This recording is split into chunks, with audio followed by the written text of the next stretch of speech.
I need y'all to heed my advice when it comes to road tripping through the South in the middle of the night, driving through the night, especially if you're a woman, a person of color, disabled, handicapped, whatever it is not a good idea. I only do that because I use my white male privilege to protect myself. Y'all gotta realize there are sundown towns left and right, and you never know what's off that highway until you get off to stop for gas, and then you'll know. If you stop for a hotel, here's my advice to you. Look for a recognizable name when it comes to hotels. Don't stop at the Peachtree Inn. Don't stop at the Wayside Resort. No. Look for a Hilton, a Red Roof Inn, a fucking La Quinta. Anything with inside hallways. You want your hallway and the access to your room to be protected by the front doors through the lobby and everything like that. You don't want anybody who can just walk up off the street and get to your room. Last time I took a trip from Asheville to Orlando, and I stopped at a hotel, and you know what? I will put this place on blast because it is not safe for anybody. It is right where 26 and I-95 meet in South Carolina. It's just before you enter Georgia. As soon as I got to the place, someone from a car was staring at me with ill intent. Did not look good. So I go in, I ring the little doorbell. Mind you, it's like 3 o'clock in the morning. It takes about 20 minutes for someone to come out and actually check on me and get me booked into this room. So I pull up, I have to drive around the building to pull up to the room that I'm staying in.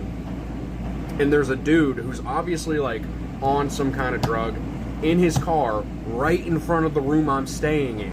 Now mind you, I'm coming down for Christmas, so I have a bunch of gifts in the car. I got some stuff that's worth some money in this car right now, and I am a little paranoid to say the least. So I take everything that's in my car, including the subs, out of my trunk and bring them into this motel room. I'm there for about 2.5 hours and I can't sleep. I do not feel safe. When all of a sudden my instincts were proven to be correct. My gut feeling.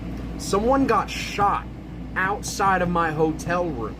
And when I look out the window, this dude's running around with his arm hanging down, holding it, screaming, "You shot me, you shot me." And that was it. I opened my room, fucking literally backed my car up to the room door and started loading shit in. This guy's like, "You gotta help me, you gotta help me." I'm like, "I'm not here to help anybody. I need to leave before this becomes a crime scene and I become a witness and I need to fucking talk to the police."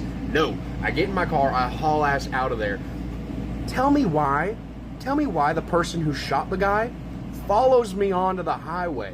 At this point, I'm pushing my car to about 115, 120. That's about as fast as it'll fucking go. And eventually, he's getting right on my ass. Thankfully, I drive a very well-equipped and very well-handling car because I fucking swerve hard as fuck in the left lane, jam on my brakes, and there's no one in sight. I fucking throw this thing in reverse and floor it in reverse. And they like hit their brakes and then they're like trying to turn around and they don't know what they're doing and then they just pull off again. The motherfuckers were coming after me because I saw this shit. Don't road trip through the South at night alone. Please. It's sketchy for even me, and I'm a 6'4", 300-pound white man.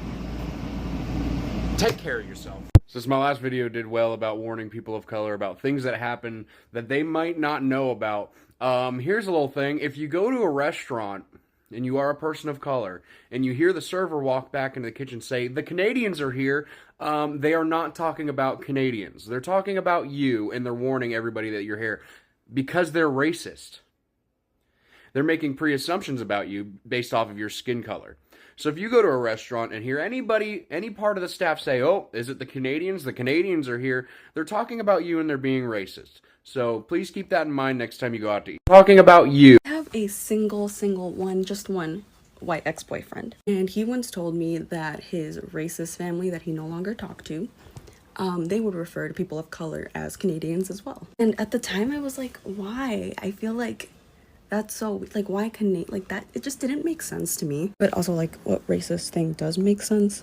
I saw another video that another creator had pointed out about how white people felt about US citizens and what that meant to them. Okay, not white people, MAGA. And something that she said was that essentially when MAGA people say that they're worried about the American people, American citizens, everything they're doing is for the American citizens, in their brains, the only people that are actually like human. They're people. They see them as like they can empathize with them and see them as like people is white Americans. So anybody outside of white America is like a not citizen, even if they have a citizenship there. And in that moment I was like, oh, so it's not them just being racist, it's also them